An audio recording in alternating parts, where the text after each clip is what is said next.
Evolutionary theory really influenced how I saw myself and other people.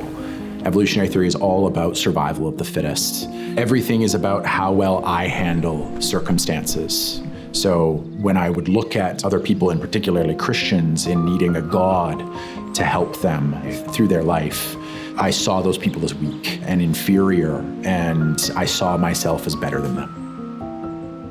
I started studying science in university, and one thing I noticed that was happening a lot was these ministry organizations working on evangelizing and sharing the gospel with others, and it was something that really bothered me. So a couple of my friends and I decided to start a skeptics club, and the whole purpose of it was to just try to counteract that evangelism and stop the spread of religion on campus. A couple months after starting this club, I was sitting in physiology class, and we were learning about how the heart pumps on a molecular level, especially when it goes into heart failure, what it's doing to keep itself pumping. And I had this epiphany when I was sitting in class, this realization that there's no way that that could have evolved. It had to be created. It was too perfect. I started getting out into nature a lot, and I started realizing just how beautiful things were. And so I'd say that God started using his creation, furthering that idea that there had to be something that made these things. As I was getting more into exploring nature, I started rock climbing, and I went to a rock climbing competition, and that's where I met my wife, Jessica. And it's kind of funny because I'd always promised myself I would never date a Christian. But I think it was on like our second date, she told me that she was a Christian, and I was like, that's great. Do you want to be my girlfriend?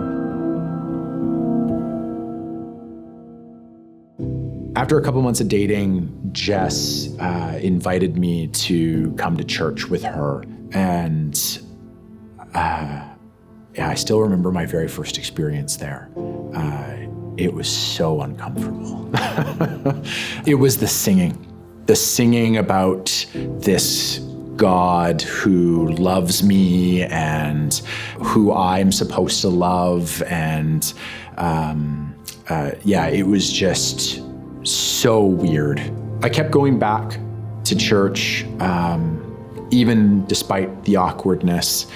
And I started having a lot more questions about all of this.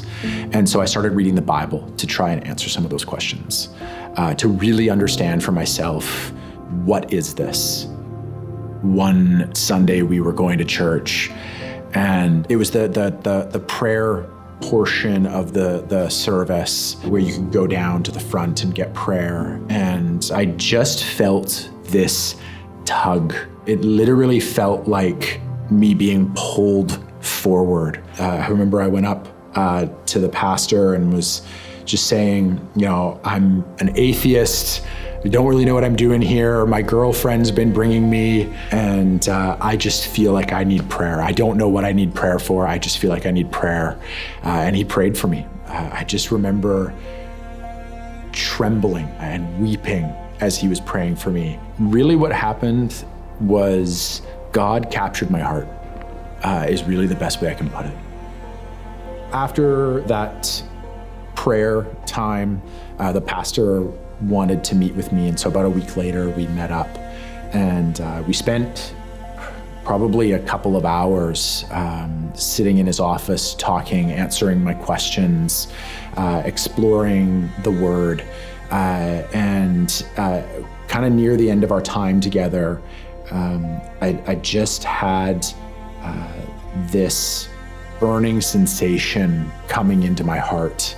And the pastor described that to me as like, even for him, he just felt this moment when the Spirit came into the room.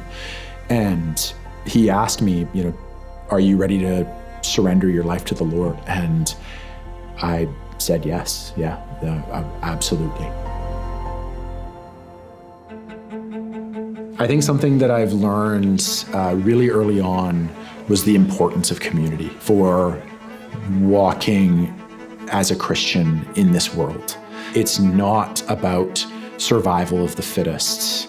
It really is about partnering with believers to help all of us achieve the purpose that the Lord has for us in our lives here on earth. Where I find my fulfillment now is knowing that I am completely secure, and that security is found in the person and work of Jesus Christ, in his absolute, never-ending love for me.